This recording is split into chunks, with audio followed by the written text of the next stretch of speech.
Hello, everybody. Welcome to Popcast on the Rocks. Tonight's episode is going to be an exciting one talking about Alien Resurrection. Stay tuned for that. Before that, we're going to have our drinks and what else we've been watching. So we're going to have a fun time with all that stuff. I am late tonight. I apologize for Mhm. that. Should have been started a little earlier, but um, I don't normally go to the gym on Wednesday nights. but just, it's like, the only time this week it's worked. So Ashton and I each are going to get our one night a week. So that's what I'm doing here. But anyways, yeah, that's what's up. Andrea is here with me as always. Thank you for being here. Hello. Good to see you again. You Uh, too. You too. I'm also coming in hot due to exercise related activities. I was saying earlier we were playing a very evenly matched team in our volleyball match tonight. So, long volleys, exciting, point by point match. So, yeah, yeah. Okay. Well, that's good. busy, busy. I mean, we don't normally talk a ton of sports on the show, but there is Sports the World ball. Cup going on. Have you been watching the World Cup at all? Any of that stuff? I have. I have. I've been watching some of, the USA team's matches. And then, kind of exciting highlights from other matches, some of the blowouts that have happened, but also, the infamous draw that also happened in what was the team Cape Verde that uh brought Spain to like an even nil-nil draw. So that was exciting. That was very interesting. So yeah, so I've been dipping in and out just because it's kind of fun. And because I forgot how long the World Cup goes, how long it takes to get to the finale of it all.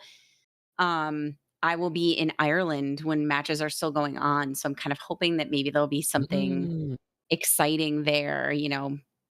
Maybe a European team. I doubt. I agree with many experts. I doubt Ireland's going to make it that far. Sorry, guys, but there could be some other island teams to root for. So it could be really fun while I'm there. okay. Yeah, don't get, trampled or anything. I don't know how crazy it gets there. I understand that much of the rest of the world gets very passionate about They their do. They do. soccer Yeah. slash football. I doubt I'd be anywhere near an area that there'd be that kind of fan behavior to that level. But could be finding a cool pub to watch a watch a game or two and build some Yeah, camaraderie with some folks there. So we'll see. very nice. Yeah, I have not been able to watch any. I was telling Ashley I'd throw some on if we have it. We just don't have whatever it streams on and stuff. I think Peacock plays a bunch of it. We don't have that right Hmm. now. It's just Yeah. not a option for us. But we did we did get together and watch the UFC at the White House stuff. That was it was a little bit of a weather delay there, but it was a fantastic card. Like I think every match went no decision. Every one was finished. Um and I was wondering if they kind of picked people that were more apt to staying on their feet than going to the grounds to try to keep it exciting for general audiences.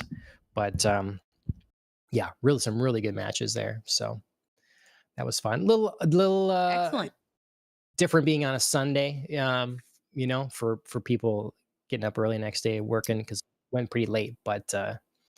yeah, Aren't they usually Friday or Saturdays? yeah, UFC stuff is typically Saturday. Yeah. But Okay. I thought that. but it was like it was I forget what they call it, UFC Freedom 250. So it was on Flag Day. To line it up with that and all that then this Sunday. So yep, that's the sports ball. Well, it's not a sport. There's no ball in that. but it's a sport. No. Uh, that um Before we get into the rest of what we've been talking about, just a little housekeeping up top. Just make sure you like, share, subscribe. We're live on Hmm. YouTube, X, Rumble, Twitch, so any of those places. And then, if you like podcasts, we're on podcast directories too. So go ahead and find us there. be appreciated, all the likes and comments and stuff like that. Other than sports bally things, what else you been? Oh wait, we gotta talk about drinks, Andrea. I'm all over the place. All over the place tonight. Going nuts. We'll settle This down, settle I was gonna in. say, what happens when you come in hot? I like high energy, but, a little scattered. It's all good. Yeah. We can do Hmm. things out of order. We can mix it up. We can be different and unique and, you know. No, because I want to have a sip of my drink here. We gotta get through this There we drink call. go. There we go. There's the real reason behind it. Yeah, so I am gonna rewind a teeny bit just because I feel like we would be skipping some days that would be some of my favorite days on the drink calendar, but I'm only rewinding us 4 days to when we were, kind of thinking that we would initially do this podcast. So, um on June 13th, it's a double holiday, can't miss it. It's World Gin Day. Like I said on the pod last week, some of my favorite cocktails are made with Hmm. gin, so can't really skip that one. It's also National Rosé Day, heading into the summertime. A lot of people's favorite sayings is rosé all day, especially in the summer, having a cool wine. So, gotta give a shout out right there. Um, June 14th, Flag Day also was Bourbon Day, and that's a cocktail, a drink that, or excuse me, an alcohol that I've been making in cocktail drinks recently, because we had made some mint juleps for a derby themed wedding shower that we attended. Mm, So we had that's some right. leftover bourbon, and so been kind of finding unique ways to mix that up. So shout out to that. And now finally, days that are ahead. The 19th in just 2 short days, it is Martini Day. So if you are, I know we've been talking about Bond a lot as well. We did a Bond card unboxing. You've been talking about the new Hmm. game that you've been playing. Hmm. Hmm. Yes, Hmm. yes, yes. Oh, I don't have my cards right here to show. Dang it. They're like just out of reach. Um, but yeah, so if you're a Bond fan, um, maybe pour one out on June 19th for Martini Day. And then finally, to cap it off, looking ahead, June has a double 21st drink holiday. It is day drinking day and it is Lambrusco Day. So Okay. you can go general All or right. very, very specific. Yeah. No kidding. Covered two in one. Yep. Well, I should say here, Alan, technical director here. He's having 1792 bourbon Ooh. with tuaca, and little brown sugar and maraschino cherry over rice. So that sounds nice. Yeah, I mean you're very close to getting like a Manhattan style going on there. So that sounds 1792 bourbon. I don't know if I've heard of Nice that, too. Yeah. but very nice. I um I am, let's see, he's trying something here. Maybe some extra details on his drink choice. What have you got going on Well, for your drink of choice, yeah, I've John? got I went the martini route. So like you're saying, talking bond and stuff. I felt So like you would. I felt like you would. But, you well, sometimes like to throw me a curveball. it's I haven't had a martini in a while. It's coming up, Mhm. so I figure by the time this goes to podcast directories might be perfect in time for that. So I made a Aperol. I just don't know how to say that. Aperol gin martini. Mhm. So I got the gin in there as well. So it's gin, Aperol, and then Oh, I Aperol. Yeah, cheated a yeah, little. yeah. Yeah, yeah, I cheated a little bit. It's supposed to be lemon and orange juice. I kind of have this little juice cocktail sort of thing. Did that Mhm. in orange bitters. So that's what I Ooh, that's you what I got. fancy. Yeah. I Doesn't like look as it. Well, good in these glasses because it's kind of there's a tint to these glasses, but I was um, wondering. I was like, I feel like that's not the right color. yep. But I love these glasses. I love the shape of them and stuff. They're just Yeah, yeah, a little for tinted. sure. So, Um, what do you get when what do you got? What are you drinking, Andrea? So, because we're talking alien tonight and you made your fancy, Mm, fancy alien cocktail, I also made an alien inspired cocktail. This okay, recipe is from Table Magazine and it's the alien Romulus. And in quote or in okay, parentheses, it says, "In space, no one can hear you." So the OG calls for vodka, Cointreau, uh, pomegranate juice, lemon juice, Chambord, and I did all of that, but just switched out the vodka for gin because I'm a okay, gin girl. So I am sure. celebrating World Gin Day. And then I bought these like mystery packets of edible glitter and poured that in my little bad boy right here. Ooh, So yes. nice. So That's it's a almost little like glittery. yeah, it's almost like human and synthetic blood mixed together. It is. It is. Yeah, it's like a milky opalescent glitter that's Yeah, happening. So that and then I got a presents little much orange nicer slice than for mine. garnish. Very nice. But we both Cool. got like the same level of fancy going on, so I like it. Yeah, We that's matched each yeah. other. Cheers. Salud. Yeah. Gin is the way to go. And Alan, this bourbon here, looked it up in 1792. This bottle looks very familiar. But yeah, it looks Hmm. nice. Cool. Fancy. Whiskey of the Okay, year. That's cool. libation in hand, holidays gone Indeed. through. Indeed.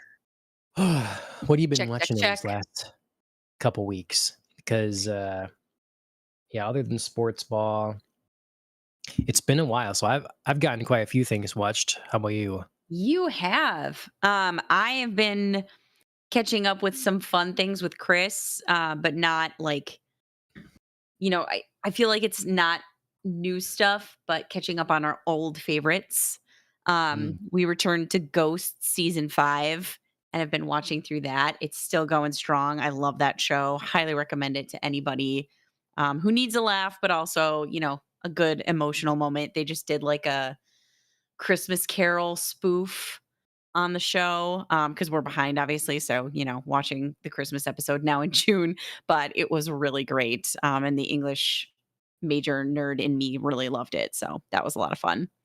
okay. Also, watching the brand new season of one of Chris's favorite shows, which is Castle Impossible, which is this couple in France who've inherited like this grand old estate that they call the chateau, and they're restoring it like room by room by room. And they also run a wedding business, and they're also kind of dealing with family things. And yeah, it's a good time, and also like one of those shows where you just, as a homeowner, are like, oh, look at the stunning architecture, look at the projects we could do in our own home, and you get foolishly inspired. But it's it's a lot of good fun. And the Mm, main couple who do the renovations are a lot of fun to watch, and they have some really cool family history. So okay. good show as well. It's like a Great British Baking Show, but with like architecture and Right. interior design. So it's a good Yep. feel good. A show that I watched that is not feel good. I finally watched the new Wuthering Heights. Ooh. Um, Very mixed feelings about this adaptation. Like very strong mixed feelings. Very strong positives and very negative negatives. Okay. Not a lot of like middle ground for me. So that was an Well, what are interesting the watch. I did struggle to get through it. I won't lie to you. oh, what were the major, give me 3 major highlights and 3 major negatives? Sure. Highlights I would say would be like scenery, set building, um, camera work, like cinematography, like those kinds of things. I'm going to lump them kind of in a group. Um, Acting all around, I think I saw no weak performances. Everybody did Right. their performance well. Mhm. And I know that there was, like, some talk about Margot Robbie's age. It didn't really bother me. It wasn't really, like, a big, like, "Oh my god, she's so old." She Um, looks you young. know, she looks young, and it was believable enough. Hollywood makes, 30 somethings play teenagers all the time, so I don't know. I Mhm. wasn't really super bothered by it. Um, the costume design I thought was gorgeous as well. There were some really cool choices in there. Big negatives were script alterations, like really heavy injection of like stylized moments that dragged on, or like unique scenes that were supposed to be, I think, making big bold statements that just felt really unnecessary and awkward and clunky.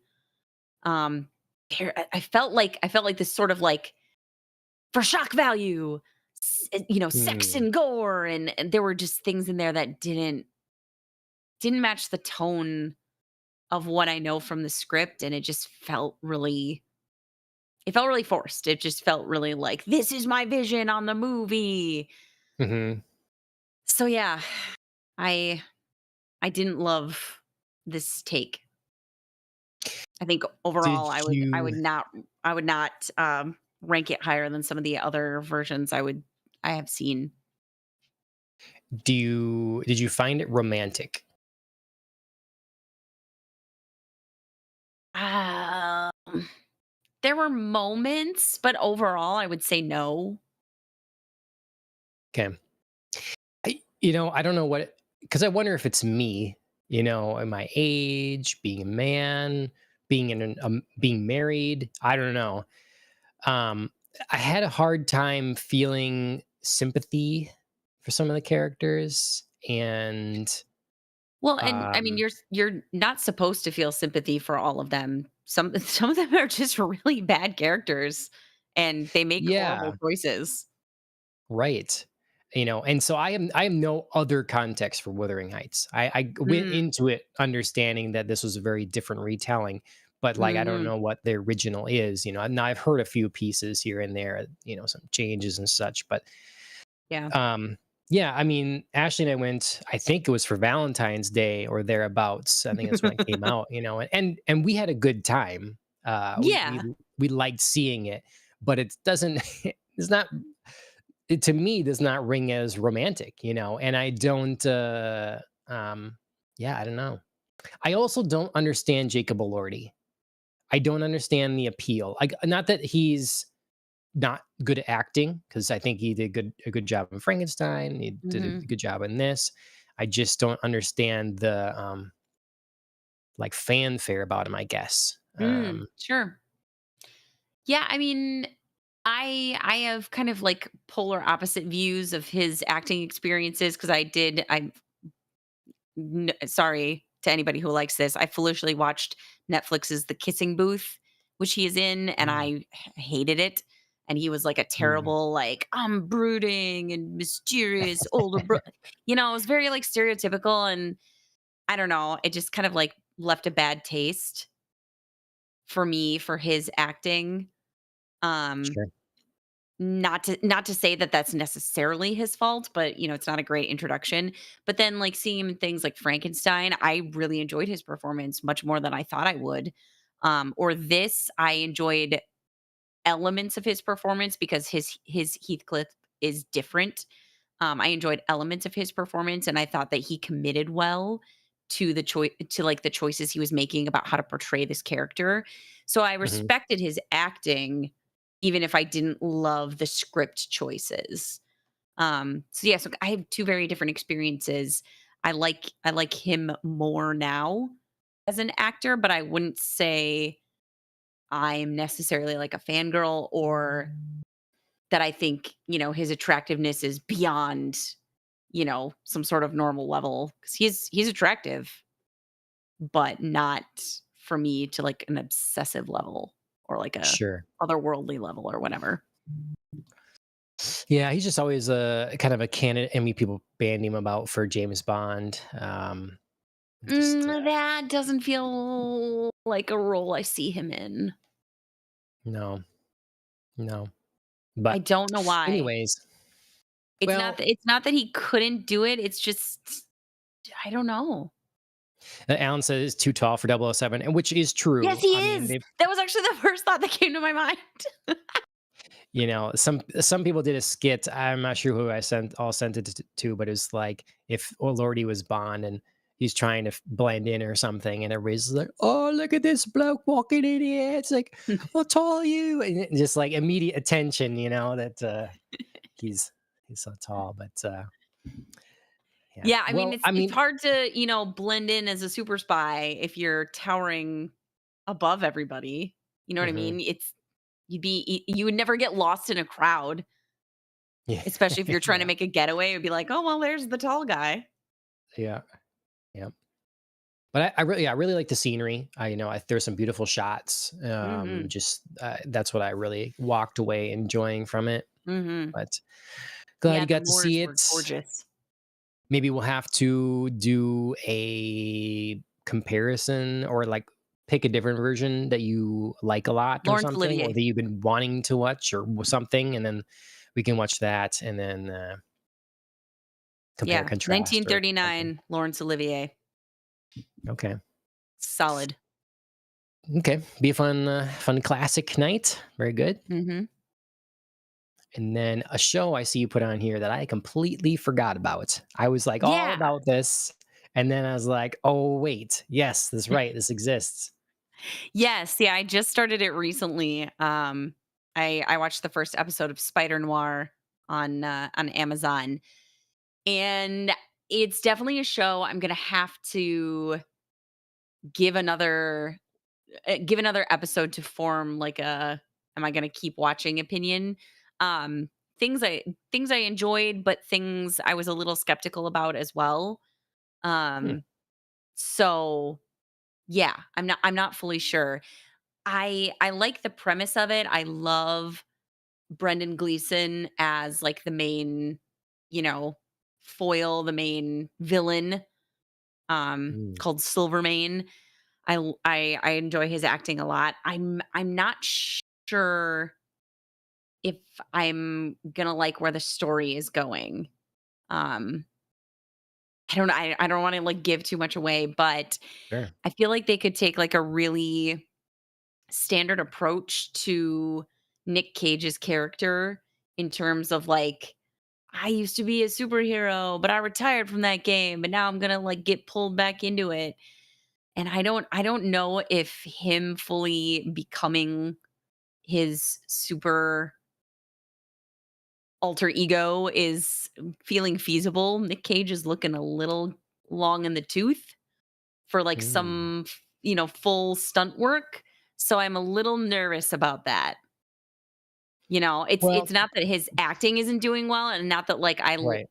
you know what I mean? Like, he's not, like, great as, this grizzled, current PI, former superhero, with a tragic backstory. It's not that all of that isn't good, solid material. I'm just a little worried about the standardization of the script and maybe, hoping for it to take a more unique turn to set it apart somehow. Okay. All right. Well, Also, I'm interested. I chose to watch it in black and white. Okay. People have recommended like specific episodes, watch this one in black and white and this one in color and Oh, whatever. interesting, So okay. I think that would be based upon like if it's more flashbacks and stuff or whatever. But I feel like at least first run, just watching it all in black and white, that's what I want to pick too. Yeah. So Yeah, I definitely feel after watching the first episode, like, I like it very much in black and white, and I think it would be very jarring to watch it in color, actually. I mean, sure. like you said, if there are specific episodes, I could totally make the switch, but I think for the first setup, getting the black and white brings you to the feel of the show. Yeah, I mean, it's just like every different medium, but every time you remove an element, you invite someone's imagination in a little more. That's why I like, Mhm. reading a book is your most imaginative, endeavor for creative consumption. And because I'll read manga in black and white and don't like seeing it in color then. Like some Sure. often they'll put a few panels in color so you can see what it's like in color. So that's fine sometimes. But then when they make it into an anime, sometimes it's like, this is not as good. Like it changes the tone, it changes the vibe of the Mhm. whole thing, or it's just Yes. not the way I envisioned it. And so especially with the way a lot of things are colored these days or feel CG or too Yep. bright or something, black Yep. and white, pencil looking already feels like darker and grittier and more meaningful or Mhm. whatever. And yeah, so yeah, Alan brings Yeah. up Mad Max 3 real black and chrome editions exactly. hmm which is having seen that in color though is kind of crazy because color is so important to that. So, like, Mhm. removing that really change it it's really different. So, Yeah, I yes. feel like black and white, for Spider Noir does Nick Cage some favors. It just, like, Mm, lends it smooths, it lends, kind of like a sure. sleeker air to him. It lends, like, the old world All this feel. age shaming, Andrea, I know, I feel is really bad, but I just feel like I don't know. no, It it's just fine, I was surprised too because when, he's the voice of Spider Noir in the animated thing, and it's perfect, and then when they Mhm, announce a live action thing, it's like, well, okay, but yeah, he's a little older, for superhero, right, but I don't know. He and has it's not. powers. If he has Yeah. powers, then, you know. Yeah, and it's not that I think that he can't do things. It's just that like there are certain flashback sequences that I would be like, it would be really stretchy to imagine that we could return to this.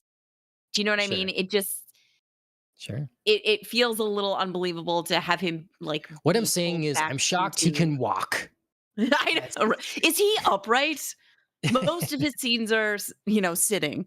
No, no, no. I just, I'm a little worried about like, the believability because I do like the dark grittiness and I do actually feel like there could be a complex story to tell if, all these people are trying to like be like, where did the spider go? What happened? Let's get him back. And it's like, actually, I can't quite do all the spider Mm, things. Like maybe we need to find some workarounds and, stick to my PI sure, stuff a little bit more than you wanted. I think it could just be a more interesting story than being like, yep, here I'm the spider, just like I was. sure. Yeah, well, I mean, I like those comeback stories. I like the, Yeah. back to Bond, Skyfall, I think is a perfect example Mhm. of someone that's like, okay, they've lost a step, the younger people are coming in or whatever, and then what they need to use to like come back into the game and how can they Yeah. make that work. So And I always like that's that kind of story. yeah, and I like it as well, so I like the trajectory of the show. I just want it to tell like a nuanced version of that. hmm Yep. So that's what I'm hoping for. Okay. Well, hopefully I can get on that soon. I totally forgot about that, so I jumped on the Widow's Bay bandwagon. Mhm. Um, Yeah, it it's been getting some and rave reviews. it has been, it's kind of been getting passed all over. And there's so many things on Apple I should be watching, and I'm not. I So know. I've I finally know. it's like this one. I'm gonna start this one. Ready for another horror thing. I've been doing a lot of horror movies and stuff. So just watched the first episode, but first episode was really intriguing. I saw this thing, I don't know who was involved that was said it, if it's the director or what, but he said that this started as a Parks and Rec episode. It's like the Yeah, idea for it. And I can see that after episode one, I can see how that would be. I could see how it would sure. totally be one episode of the show that they address and deal, and then they think, well, maybe we actually make this a real thing and have it a whole big whatever. So, well acted. It's well shot so far. It's fun.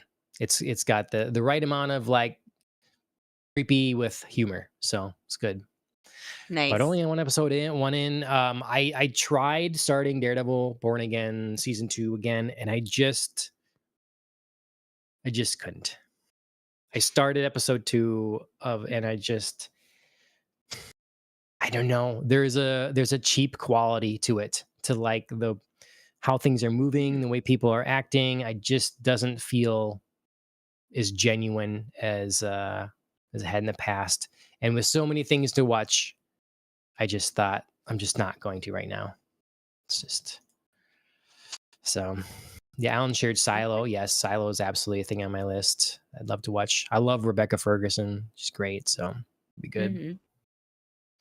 Mhm. Um Speaking of other horror things though, other than Widow's Bay, I went to Back Rooms and I managed to see Hokum because it's out now digitally. Yes. How was Hokum? A lot of fun. It's really good. Both these movies I kind of went into, especially Hokum, going in really not knowing anything about it. Mhm. And it's just a good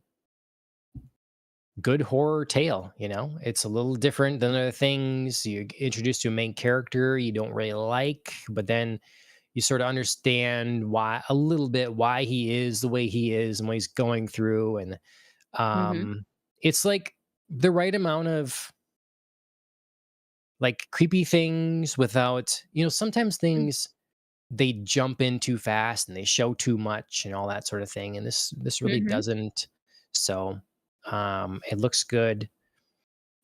Definitely thumbs up for that one. Okay. Um and then Back Rooms. I think I Backrooms. mean if it's comparing the two, I think maybe I like Back Rooms more. It's a little more unsettling. It's a really Okay. unique idea.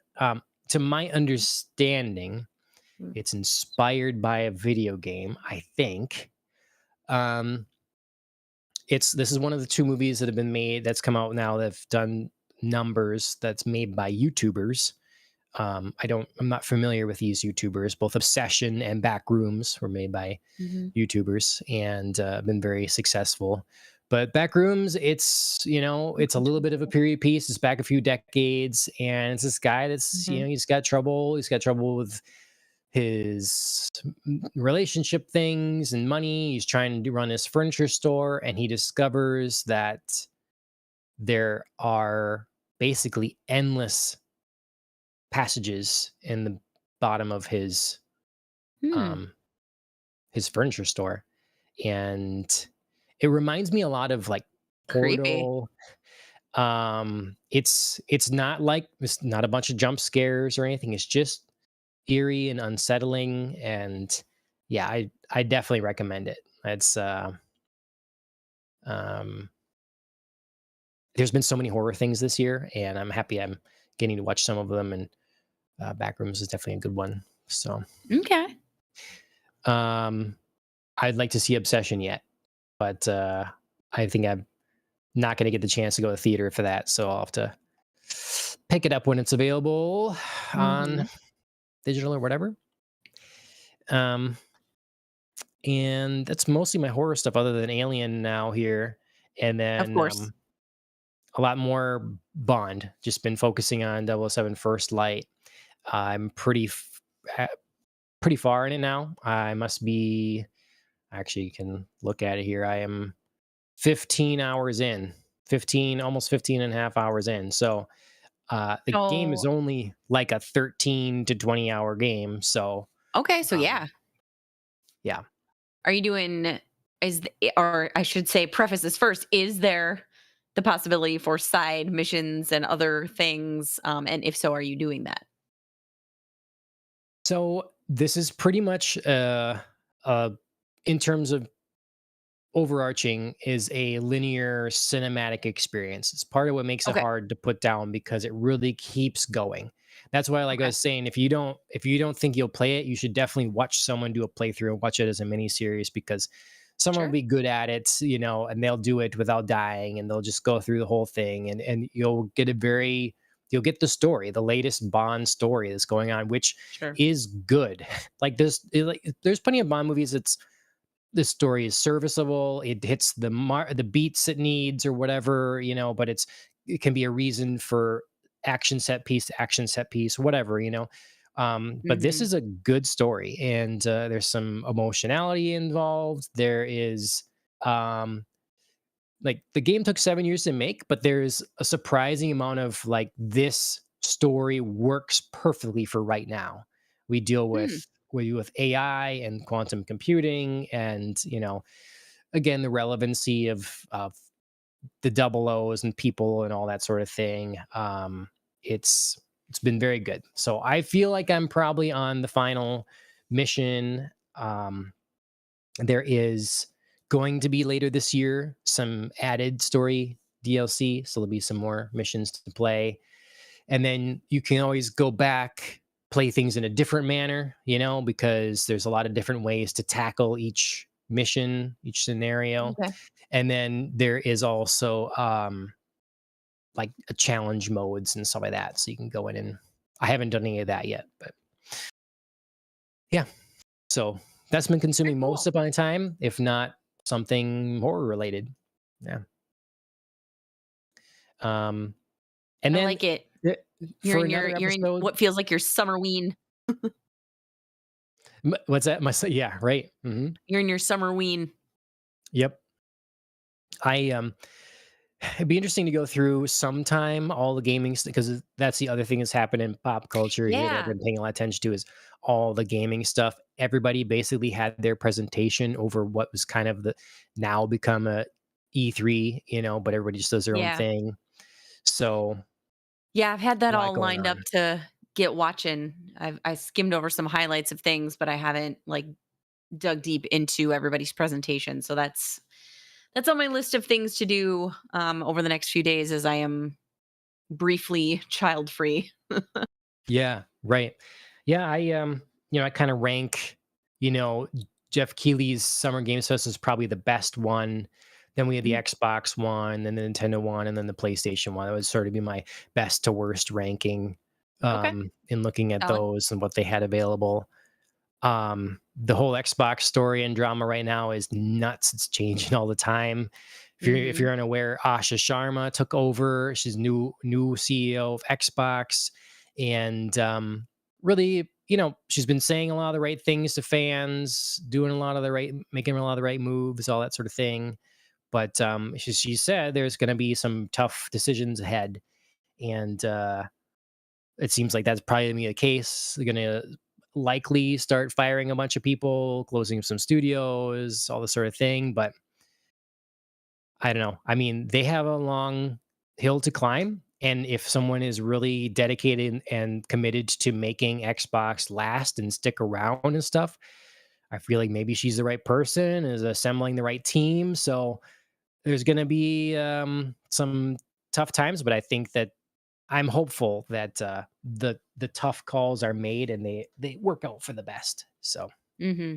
it's Yeah. kind of another story I've been following. But yeah, Yeah, I feel like there's a lot of, I don't know, cutting room floor types of decisions in the gaming world right now.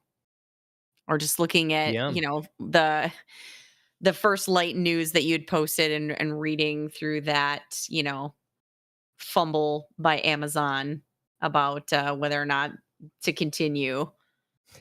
Just who's feels this like boob? I Yeah, who's yeah. this guy that comes out talking about, like, do you have anything to do with anything? You come out talking about this, then PR has to come in and clean up, you know? Yep.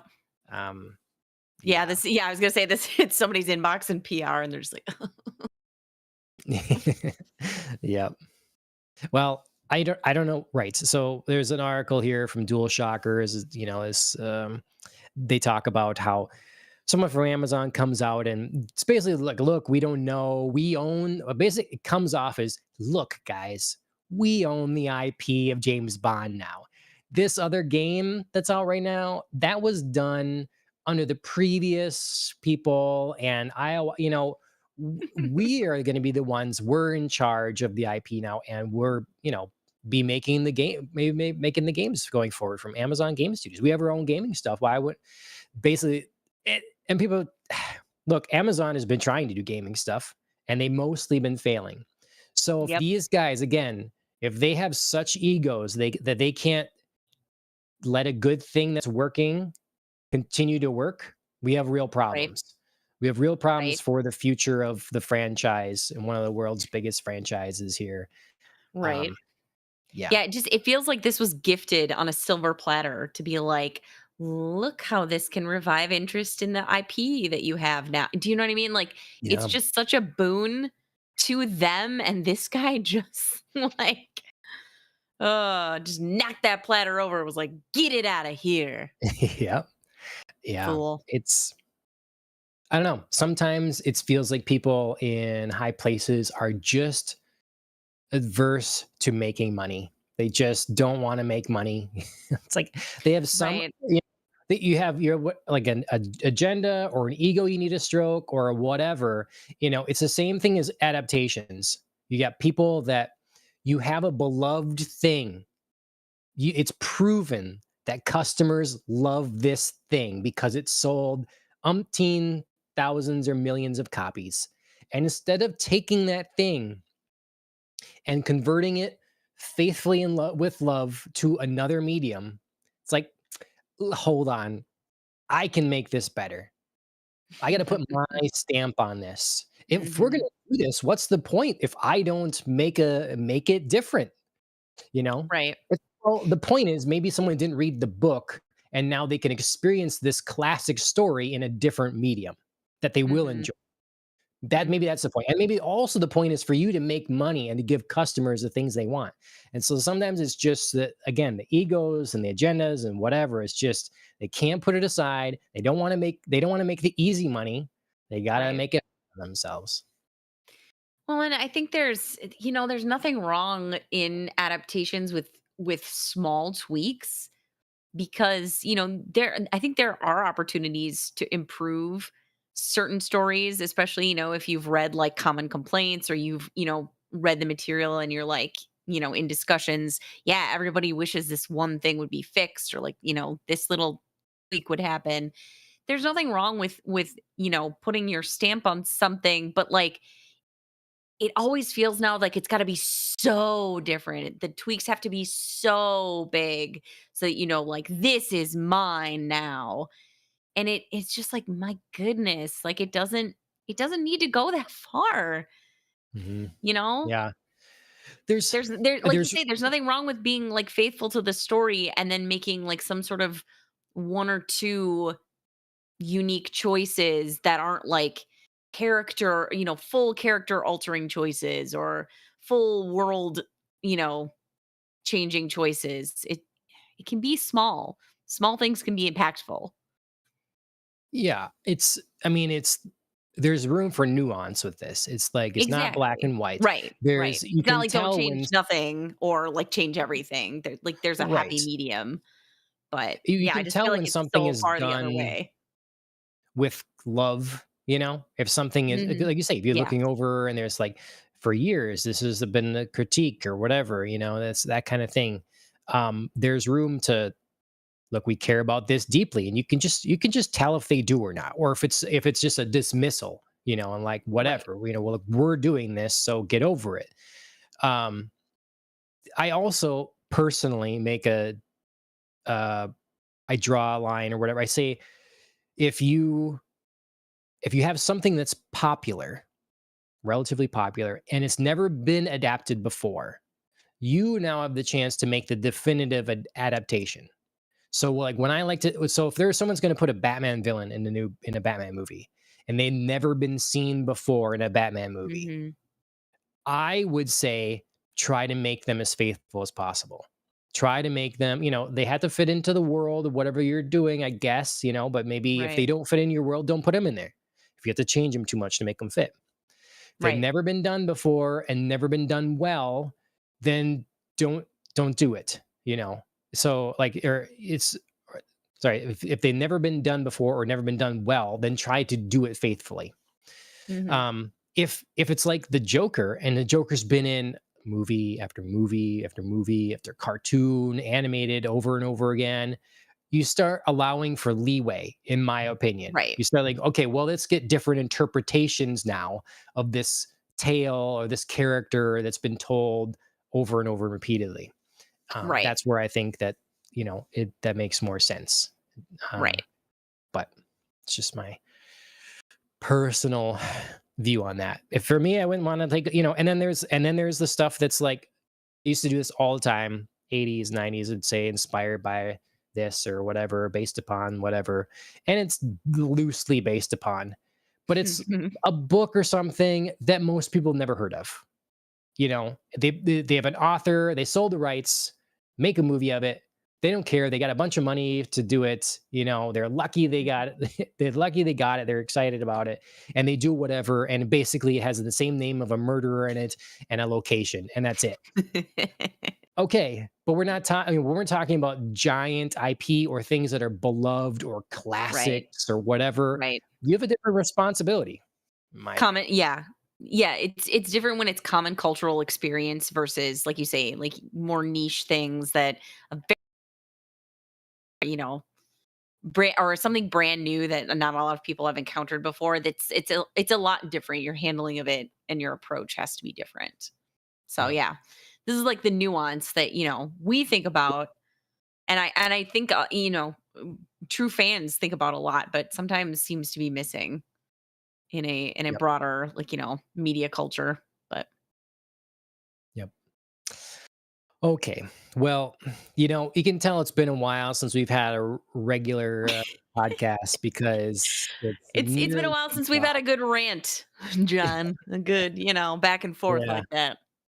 I stay so positive. I just avoid the, negativity, whatever. And so then I Mhm. get, but it's still out there and there's still things that make me upset. So, well, let's see. Did Alien Resurrection make you upset? Or is it like, oh man, Alien ending on a bang. Going out with a fireworks. What do you think? Oh, Resurrection is such a divisive movie. Um, I feel like about this movie kind of similarly that I do to Wuthering Heights, in the sense of, like, there are things that I really, really like and things that I really, really don't. But overall, I think it's a more fun return to, like, action movie type than Alien 3. So even though it Mm, it can, I think, I mean, both Alien 3 and 4 are kind of difficult. They feel a little out of place after 1 and 2. They don't feel like to me anyway, they quite tie in with, like, the first 2 movies, but I can sense 4 trying to come back to some of that in a complete, and they take a risk because they do it in a completely different way. Um, yeah. I think it's not, like, great cinema, but it can be a fun time at times. okay. Yeah. I kind of basically agree with that. Not great cinema, but can be fun at times. I think that's pretty good summary. I There was just watching the classic original 4 Alien movies is such a roller coaster. It's, Alien, it's this Oof, Giger, slow burn, you know, so good. realistic space horror thing. And then Aliens is like the guy that brings you Terminator 2, it's like a nonstop action, shoot up the aliens on a planet with a crazy crew of muscle heads. 3 is like grunge. It's like grunge era, it's got Art house. yeah, it's I still want to watch the other version. That's what I need to watch. I need to watch the other version of Oh, this yes. Yeah, yeah, 3. yeah, same. And then you go to this one and I like your comment here about the crew kind of feeling like the Matrix crew a little bit. Um, we're in that time period. This is 97, Matrix is 99. It's kind of Mhm. kind of works out there. But I don't know if if they were going for serious or like you say, trying to bring some of the fun in, because some of the characters and some of the acting felt not great. The commanding officer Yeah. on this is like, I don't know, this it feels very kind of silly B movie type of thing. Mhm. Um, some of the, you know, there's a guy, I wanted to see who he is. He looks So you look for that, and I'm gonna interject briefly with, so Joss Whedon penned the script for this, and he was going for campy. He was going for, like, a Firefly type of vibe, and then the director who came in, um, decided to play it straight, decided to take his script and just play it very straight, and so it's definitely, mm, like, a mismatch between, like, what they were going for and what they did. And okay. sometimes it's fine. Sometimes you can, like, make it work in the movie, I think. There's, like, enough overlap between the comedy of the script and, like, actually playing it straight can be kind of funny. Or, the actors just kind of, like, naturally find some, like, cheeky humor that works even though it's supposed to be serious. But I think there is, like, a tonal mismatch for this particular and that results in some really bad acting. Or there's some really bad acting that's not helped by a total mismatch between the way the script was written and the way the director wanted to, convey it. Right. So the guy that's so good in this, that to me steals the scene every time he's in it, is Michael Wincott. He plays Elgin. He's kind of the Oh, yeah, captain yeah. of the band of guys, that come on board. Yeah. And Oh, it's funny because we were briefly. talking about Three Musketeers the RIP. other day, and, Yeah. before then, Three Musketeers, I guess. And I'm just like, I don't know where I've really seen this guy, but I've definitely seen him in stuff. And I see he's in Westworld, is into a couple episodes.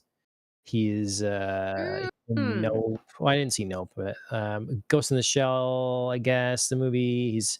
I don't know. He's known for The Crow, Robin Hood, Prince of Thieves. So I know I've seen him in that, and Three Musketeers. So, but to me, he was really compelling. Like, I just Yeah, he was fun.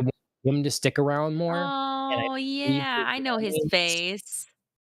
He fit in this world. Um, so I liked that character a lot. He just stood out to me in a sea of silly as a guy that really, you know, Yeah. bought it, and I Yeah, he bought. was Guy of Gisborne in Prince of Thieves. Sorry, Yeah, love no, that yeah, movie. I need to watch it again, so I don't know. Ugh, Alan Rickman, RIP, RIP forever. Yeah. Yes. Yep. Anyways, a big thought about that. And the rest of the cast, like, I don't know. It's just like the basketball scene of Sigourney Weaver and Ron Perlman. I I don't know. I like Ron Perlman, but I could have, like, the way that that scene was played out, I was like, I feel like I already know the lines that are coming before they're said. It was just all like, right. I'm gonna posture and you're gonna posture and we're gonna have this back and forth attitude. Mhm, And I was mhm, like, boy, can I just skip this? Because I already know the outcome. mhm. But, And it's too bad you know because, like, Sigourney Weaver and Ron Perlman are great actors. I right, normally would never say that about a scene that they're both in and interacting with each other. I would never be like, "Oh, I just wanna, like, get to the end because I already know how this plays out."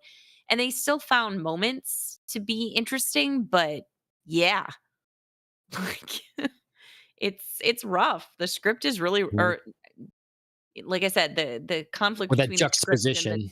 yeah, it's really rough sometimes. I mean, positives, again, that guy, I liked him, Michael Wincott, and then there's, it was just fun seeing the famous faces, Worm Tongue. It's like, "What? I I've know. not seen I him in know, yeah. anything else." I know. He shows up and I was just like, "Boy, thanks for cluing me in to the bad guys." Like, I got it. Mhm. Yep. I think the effects, the practical effects are really good. I like the alien and chest burster, I like all that sort of thing. I think that's a lot of good things Mhm. there. The CGI effects, not so much. Swimming xenomorphs and stuff, that's not so Oh, good. yeah. But I feel we were I felt like this particular movie really hit home how much the xenomorphs are effective if you only show a little bit of them. yes. You know what I mean? Like, when you Yep. get all close up on them and you see, like, pieces or you see, like, slinky tail or, you know, like, I love an Alien when that one, like, folds out of, like, all of the cables and cords Yes. and stuff where it's been creepy. But that's not, like, full body movement and, like, running around or, like you said, swimming. Swimming was ugh. Um, so, yeah, I feel like the xenomorphs are just so much more effective when you use them less or you show them less. And The you save only full body moments when they're not moving. You know what I mean? Like, when you right. see a lot of them, like, blowing up or, like, getting shot or, like, something happens to them, but you can see their whole body, but it's in stillness before they die. That's effective to me because their Yep. bodies are cool, but their bodies in motion look really fake. Yeah. It to me, it's not. Alien. It's Prometheus and Alien Covenant that nail the full body Yeah. alien. Um, Mhm. and Yeah, they then do improve on that.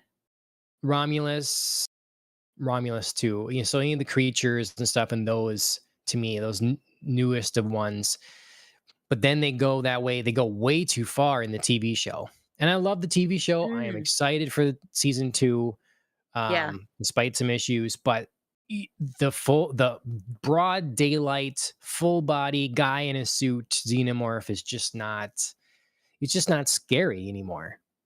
I'm not It's really not excited scary. about that.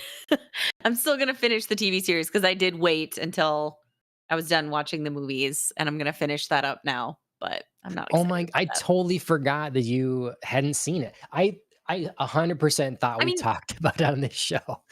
no, um, no, oh, because we okay. were How we were far are going to, you? and I'm halfway. I stopped halfway. Okay. Oh, Um, man. Okay. at first it was like a pause of like, okay, I just need some time to finish, and then it was like a deliberate pause as we were going through all the Alien movies. I was just like, well, what would be the point? So we're not done. I mean, we're not done, Andrea, with Alien. We get to No, we're keep not done with going. Alien, but we're done with the movies. Yeah, right. I right. So, but when you start again, you let me know, and I might Yeah. just start like at least putting on the background extra time, like Yeah, kind of sure, kinda like rewatching through other refreshing your things, brain and a little bit, yeah. yeah, um, because it's a show worth talking about, I think, and yeah, okay, cool. Because I don't want to, I don't want to give up the alien stuff, Andrea. I don't want to give it up. Well, and you didn't really, I mean, you just said, like, aliens in broad daylight, that doesn't really tell me anything. Well, I know. I don't want. No, I don't want to. I don't want to stop. I wish we had more Alien to watch. Oh, You gotcha, know, gotcha, that's gotcha, all. gotcha, gotcha, gotcha. At least there's an Alien video game coming. It's like the sequel to That's true. whatever Isolation or something. And then there are books and comics and stuff I've never delved into, but Or I don't know how desperate you might be, we could always get into Alien versus Predator. I just, I enjoy the You first one love for my what it jokes, John. is. Yeah. But I don't know. Have that much to say about it. So, Oh mm. god, no, no, it's awful. um, what else Okay, about so Alien Resurrection here? yeah, Alien Resurrection, I felt like the rules were really fluid in this, telling of Alien. Um, so like we obviously our big huge plot departure is like Ripley is not really Ripley. She Right. died. They did honor that, she sacrificed herself in Alien 3. And then of course the company is like, let's just cancel that out by cloning Ripley so we can, undo her noble sacrifice and get this queen that was growing inside her. Um So this like Ripley that we had in the movie is Ripley 8, a clone. Um and she's got like some alien qualities. She's sort of got some acidy blood that apparently she can touch, but like if it comes into contact with other stuff, it's acid like, not crazy like the Right. xenomorphs. But then I was thinking, like in the face hugger scene where it latches onto Ripley, I was like, can she be a host? If she's a clone, plus she already had like an alien that they got out of her, can she rehost like that? Yeah, yeah. Like does it really want her? Isn't she sort of already one of them? I don't know. It was just sort of interesting to think about that. Mhm. And then oh, so the first mate of the crew who eventually gets hit by the alien acid to the face, Mm. it seemed like he, was writhing around and in agony because of the acid to the face, and then suddenly it sort of seemed to stop and like not eat through I sort of I expected more of like a full eat through, as we watched like in Mm. prior alien movies, this eats through like ship hulls and metal and grates Right. and walkways, and it goes down, down, down, down, and somehow it Yep. couldn't make it through a human face. So, Sure. that here was like, I don't know. I don't know what we're doing here, everybody. So, That's a tough thing. I mean, it makes it interesting, but that's sort of the tough thing with having different people writing, like Ridley Scott always saying how he wishes he would have locked down. He had the opportunity to lock down Alien and he didn't. And yeah, so everybody sort of contributes to the lore with each right. film. And there's no like, as far as I'm aware, approval process from anyone. It's like do what you want, kind of use what came Right. before and play along with it. So yeah. Yeah. Um I we intended to talk about this a couple weeks ago, so like some of my notes are not ringing a bell as to what it's particularly calling out, but it's just a lot of little things going through the movie. It's like, did it have to be this way? That seems like an odd choice, Sure. like I wrote once, did I miss how they got the face hugger off? That always seems Yeah, like a no, you didn't miss very. that. Yeah, it's like It just that seems like happens. a very difficult situation typically, like, how does that Right. work? Um, I wrote like, couldn't you choose a more painless death? There was some, Oh, uh yeah, that was I think you're referring to the burning of all the extra clones of Ripley, the, like yes, yes. they just, like, It's like, do you have to torch her do that? alive. I was like, "Did Yeah. nobody want to shoot her No, first?" right?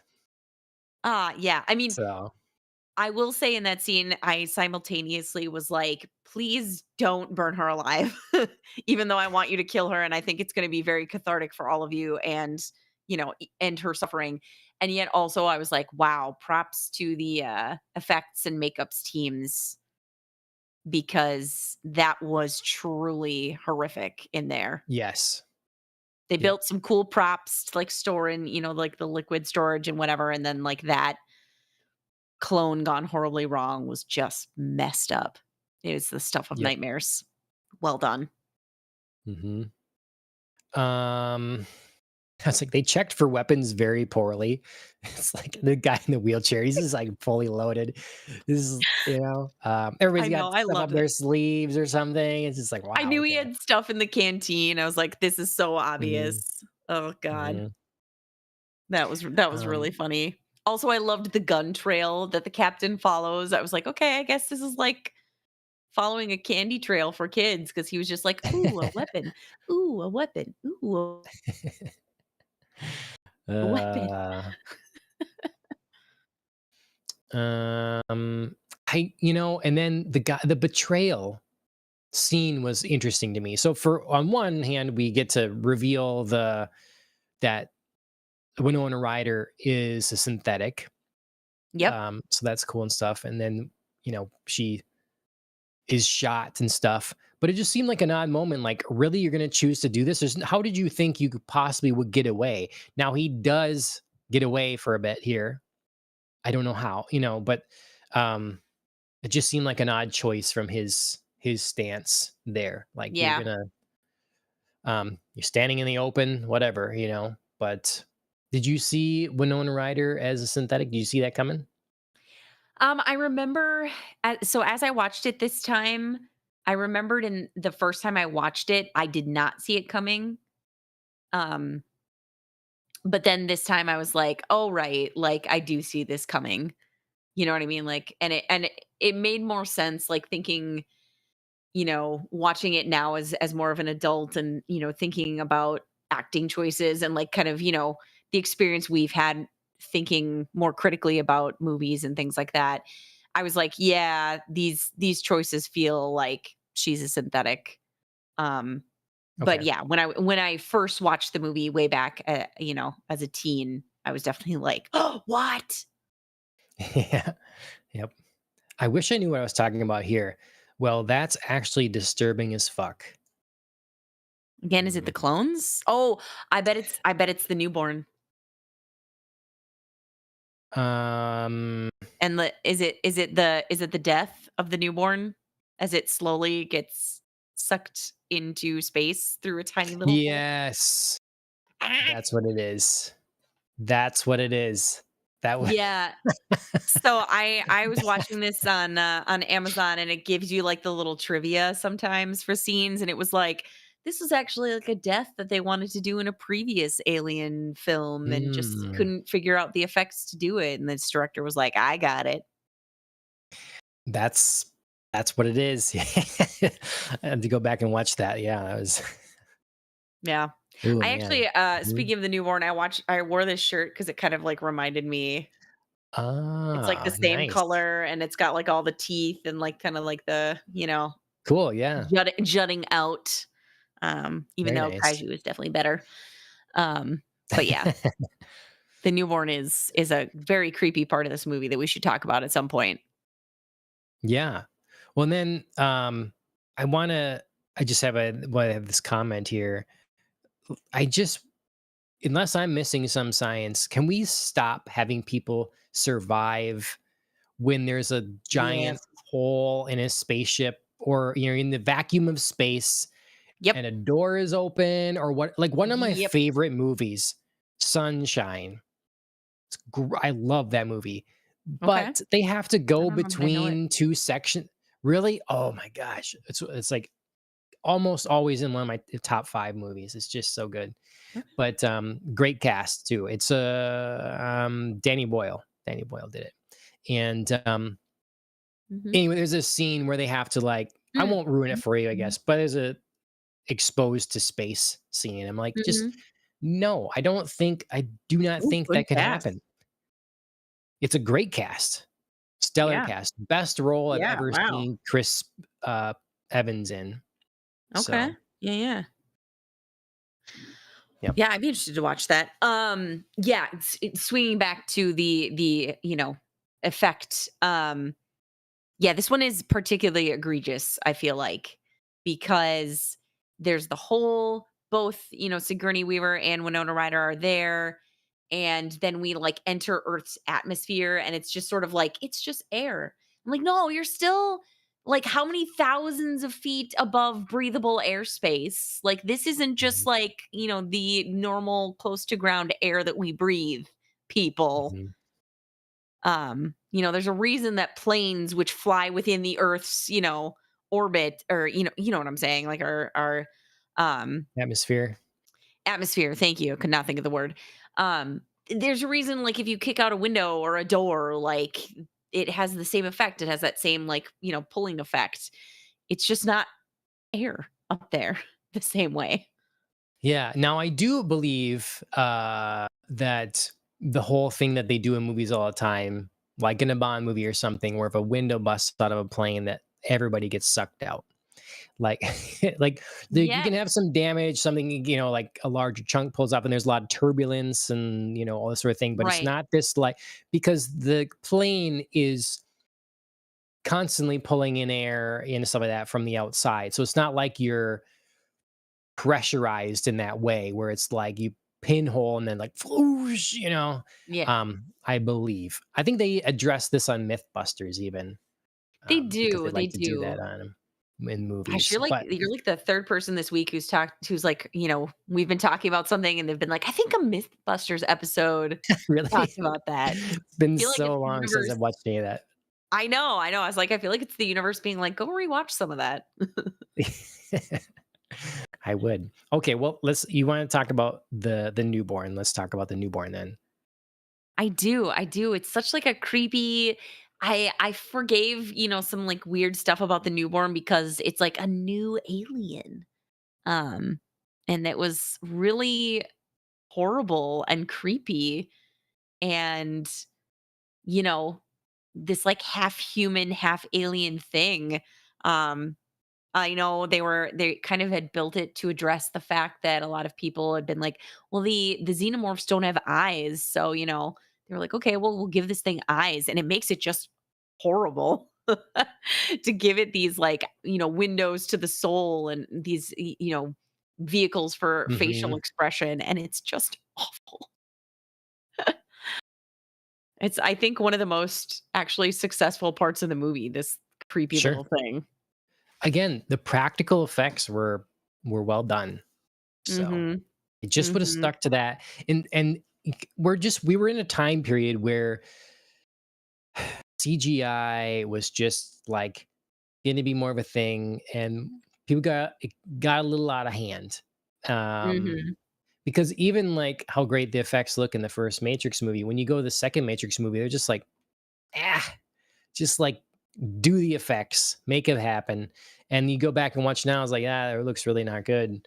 Um, so we just got things got a little out of hand, and if they would have instead stuck to, like, "Look, this isn't good enough," like, when you look at the original Jurassic Park, very little is actual CGI, most of it's practical.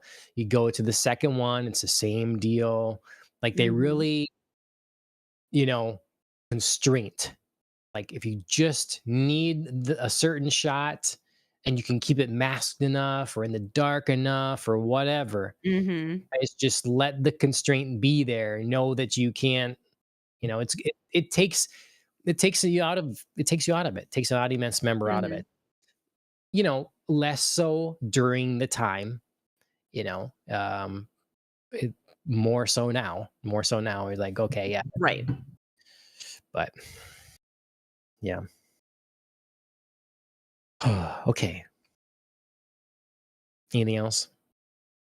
Anything else? I feel like I enjoyed this movie in terms of watching Sigourney Weaver have fun being a different Ripley. Like, a Okay. lot of the Yeah. enjoyment I had came from being like, I know she's not Ripley, so that's, it's nice that she can just be separate in my brain. Um, but it's fun that Sigourney Weaver is just having kind of a good time. She in this Okay. movie, she doesn't have to be, as tortured about things. She doesn't have to be, responsible for stopping everything. She doesn't have to be quite as Mm, afraid of everything. And so even though it was a vastly different take and a departure from the classicness of Alien and Aliens. It was a little bit of fun for me to see her so obviously enjoying kind of stretching herself in this way. And okay. that's part of the fun of this movie, I think. So, um, what's your list here? You're listening the synthetics. Ash, Oh, my I favorite. just thought it was interesting that there are like A, B, C, D, you know, Mm, alphabetical names. So it just sort of was like a running list of like, okay, keep this in my brain for, watch for people with E and F names because I'm gonna be yeah. suspicious of What's synthetic. the name of the guy in Alien Romulus? Andy, Andy. I Mm, think, right? so yes, that's is correct. Yes. So Andy. Um, Oh, yeah, So that that does make a would be a departure there. Interesting. Maybe that'd they're be starting over. a double Ooh, now I have to pay attention to 2 patterns. that would be a double. So if we're going chronologically, it's AA, Yep, AAB. Hmm, yep. okay. Yeah. Well, we wouldn't be going chronologically, we would just be going with the release, because then it'd be Right. A, B, C, A. You're right, Yeah. yeah. Hmm. I keep hearing rumors about them continuing the Alien story and bringing back Fassbender's character, like, I addressing would that. I would not be mad about that. I would If not be they could either. if they could Like a write perfect something good, at the end of Romulus, it seems like it's be good to go. The planet they're off to. Let's right? see Dave. Hmm. But I don't know if there's any credibility to these things or not. How do you rank these synthetics, these androids? Ooh. Any favorites, least favorites? I think Ash is my favorite. Okay. Could be, I mean, in part by the actor that plays him. But I mean, Ash is like the OG, like I never saw it coming and I still like even as I watch it, it's just so good. Like I know he is, but it's his yeah, he just sells that performance. Mhm. So I really Ash is a lot of fun. David is the most, I think, complex and divisive. He really, like, pulls me in and then, pushes me away. So he's a very engaging character, so I think probably him next. Then Bishop. Oh, no, I have to get Andy in there. I was just looking at my ABCD list. Yeah. Andy, I really like Andy a lot, both versions. And then Bishop, because Bishop is very mild. He Mm. doesn't, like, leave a big impression, but he's very So clutch in the dedicated. end. Hmm? Yeah. So dedicated. Yeah, He's he's just like so, like there's not, like, big swings of yeah. emotions or, like, big swings in his storyline or anything, so it's just a little less interesting, and then Call is last. I d the her acting is just really rough. Walter too. So Michael Fassbender's other version that they show is Walter. And Indeed, indeed. then Kirsch. So I mean, that's a whole another edition. It's for Alien Earth. Yes. Yes. Hmm. Call. I agree. Call is the worst. I just not that interesting. Bishop. I also agree. Like we're looking at cool characters. He's. I mean, if I was gonna pick an android, maybe I'd have Bishop. Oh, He's the one. yeah. Like, Or please be my. Andy. Yeah. Well, yeah. I mean, if it's not I tampered mean with, right? It's right, the right. I tough mean, thing. Man. tampered with, I mean, but, in the beginning, and it's not his fault. No.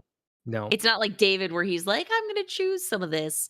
Um, you know, but yeah, Bishop is definitely like the guy you'd want on your side. Yeah. He's I less the company man. I really like David. He's very fascinating to me. I love his sort of obsession with um Peter O'Toole's character from Lawrence of Arabia, and he's like watching that and dyeing his hair like that and all sort of thing. Very interesting. There's a lot of philosophy involved in, you know, Ridley Scott's latest, and so he's involved in that. Mhm. Like it.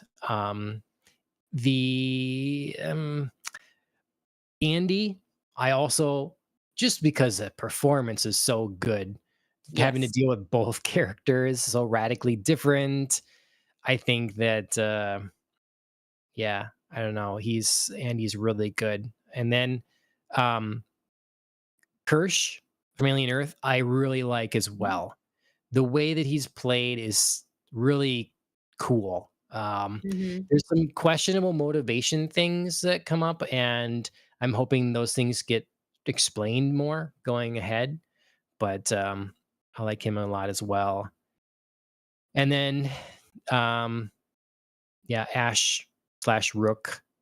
Um, yeah, he's good. I'm excited they brought him back again in Romulus. And like you say, Yeah. watching the original the first time, not knowing anything about this is such a great surprise. So, Mhm. yep. Yeah. Alan brings up Thea slash Tessa from Predator Badlands. I have not seen Predator Badlands yet. Nope. It is on my list. I've heard a number of good things about it, so I Mm, very much want to watch it. But okay. yeah, which it's totally, again, it's the movie that, yeah, they're Weyland Yutani Oh, Corporation and stuff. yeah. I remember this now. Okay. Hmm. I mean, it didn't look good to me. Early buzz, whatever. But I've just had a couple people now say like it's really good, so Yeah, I I want have to watch heard it. that as well. Oh god, what's the the Predator in the promo posters, the way he's stylized reminds me of that terrible Battlefield Earth. John Travolta's character, like the way that Mhm. they have them stylized, they look like each other, and I thought that immediately. It was like, "Oh, no. No." Mhm. But Uh, I'm willing to get over it and try to watch it. a high school friend of mine, Mark, he used to quote Oh, yeah. Battlefield Earth all the time. It's so bad.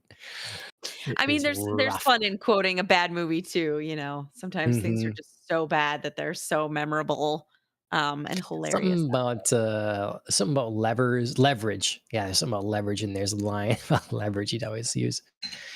Okay. Well, more, I would do a Predator rewatch as well. Um, Oof, so good. and yeah, that's a whole nother thing. I mean, when it comes down to Predator or Alien, I choose Alien, but there is more of it. Mm. Oh, But you mean man, like a Predator franchise? 1, yeah, franchise, yeah. I mean, yeah, same.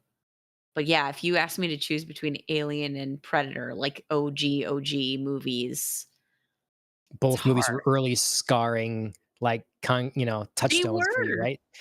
They were, yes. My dad introduced me to them when I was like 10 years old or like 8, Mhm. maybe even. No, 10, I think. But yeah, early stuff, man. He just like dove right in. Original Predator, I mean, I need to watch it again, but also one of my favorites. So good. So good. So good, yeah. It's just, see, it's a simple movie. It doesn't have to be complicated. I love Predator is basically man versus nature. I love that kind of story. When you have the monster is, takes place of nature or whatever. It's this Mhm. unstoppable or unknowable thing or whatever. It can be a Yeah. supernatural thing or something. And I just love that. So I don't know. It's really well done. I probably have to pick Alien because I vibe so much with the aesthetic Mhm. and the world and the setting and Yeah. the whole thing. But Yeah. original Predator is They're really good. that's what I was saying, like, they're so good, they're so close. I think it would also Mhm. be Alien with just the edge out. But yeah. And I mean, talk about movies that do a lot with a little, you know? I Mhm. was just thinking, about the original Predator in my head, and it's like they really don't show a lot. They do a lot with like implied destruction and implied, glimpses and movements and shadows and things. Um, yeah, it's just so effective. They Mhm. really like save up the Predator screen time for 1 or Yep. 2 shots, and it's really what makes it, Mhm. like, ultimately so effective. I've never seen Predator 2, sadly. Okay. I'd like to see it. And then I've seen Predators. What do you think of Predators? Oh god, Adrian Brody. I gotta remember oh, right. Yeah, I It's haven't like seen that in a while. criminals dropped on a planet, and Yeah. they're there to be hunted. I mean, it was okay. Um, I'd have to watch that again. That's been a while. Mhm.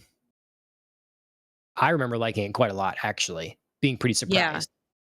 Yeah, Yeah. Adrian Brody, he got buff for that, you got Lawrence Fishburne in it. A couple other people, I think that maybe Machete is in there, but Yeah. yeah, I remember liking that quite a bit actually. Again, it's like just, Oh, Walton people in the Goggins is in that. wilderness. That's funny. Oh, I wouldn't Forgot have known him that. at the time. So Yeah, yeah. exactly, exactly. Yeah, that's worth a Danny rewatch. Yeah, Trejo, yeah. Danny Trejo. Yeah, he's in it. Hmm. Mahershala Ali, I forgot that too. Yeah.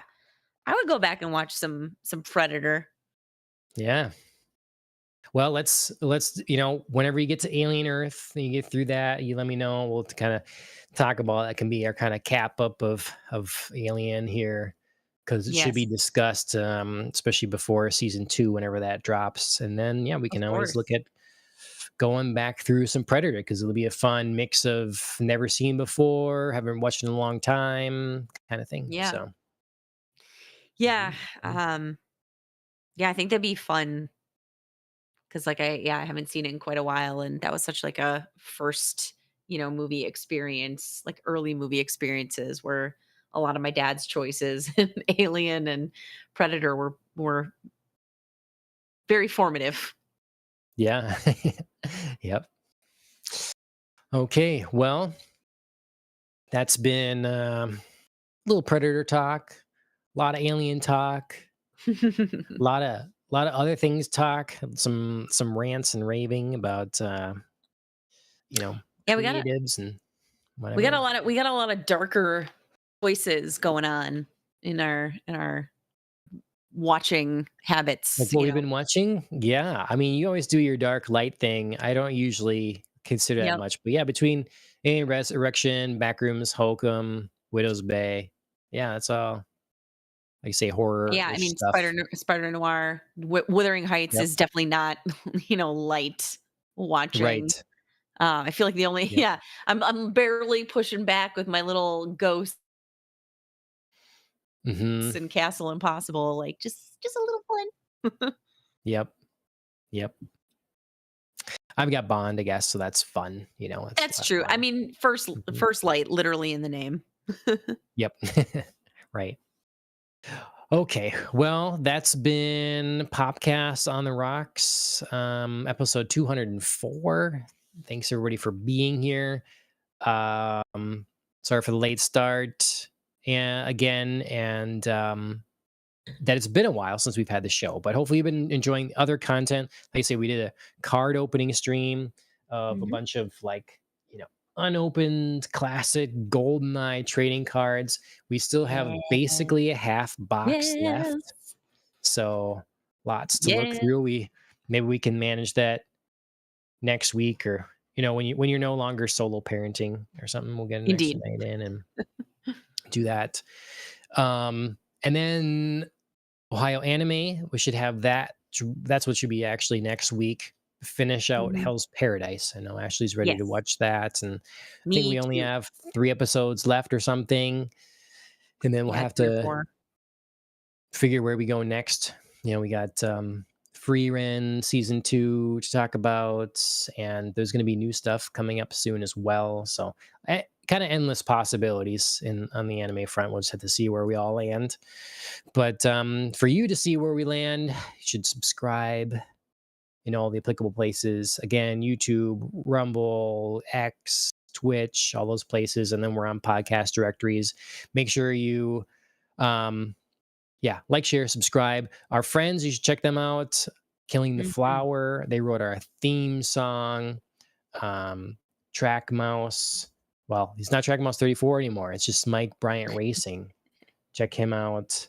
He's got stuff going on. And then Peter J. Gilbertson, his books. Should check them out on Amazon.